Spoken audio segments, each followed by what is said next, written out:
कभी निष्फल नहीं होती। उनके संकल्प कभी शून्य नहीं होते।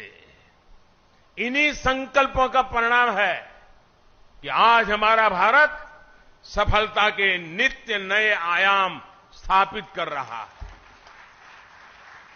मैंने लाल किले से कहा था, और आपको याद होगा, मैंने लाल किले से कहा था कि ये समय गुलामी की मानसिकता से मुक्त होकर अपनी विरासत पर गर्व करने का समय है।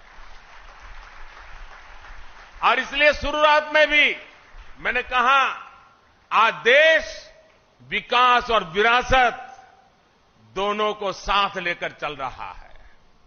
आज एक और भारत डिजिटल टेक्नोलॉजी में नए रिकॉर्ड बना रहा है, तो साथ ही सदियों बाद काशी में विश्वनाथ धाम का दिव्य स्वरूप भी देश के सामने प्रकट हुआ है।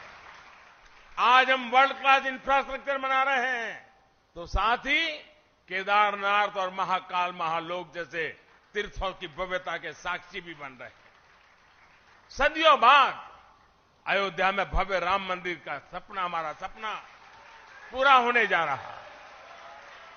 हम आजादी के 75 साल बाद भी अपनी नौसेना के झंडे पर गुलामी के प्रतीक चिन्ह को ढो रहे थे। हम राजधानी दिल्ली में भारतीय संसद के बगल में अंग्रेजी परंपराओं पर चल रहे थे। हमने पूरे आत्मविश्वास के साथ इन्हें बदलने का काम किया है। हमने अपनी धरोहरों को, भारतीय विचारों को वो स्थान दिया है जो उन्हें मिलना चाहिए था। इसलिए अब भारत की नौसेना के झंडे पर छत्रपति शिवाजी महाराज के समय का निशान दिखाई दे रहा है। अब गुलामी के दौर का राजपथ कर्तव्य पथ कर बनकर कर्तव्य भाव की प्रेरणा दे रहा है। आज देश की जनजातीय परंपरा का सम्मान करने के लिए देश भर में जनजातीय स्वतंत्रता सेनानी म्यूजियम बनाए जा रहे हैं। हमारी जो पवित्र प्राचीन मूर्तियां चोरी करके देश के बाहर भेज दी गई थी, वो भी अब वापस हमारे मंदिरों में आ रही है।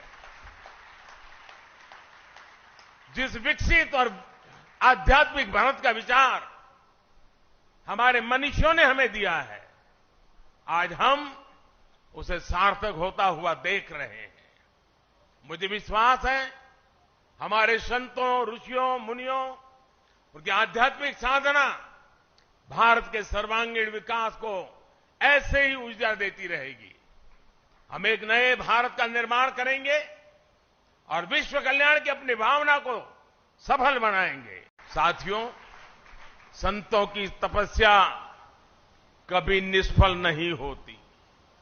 उनके संकल्प कभी शून्य नहीं होते।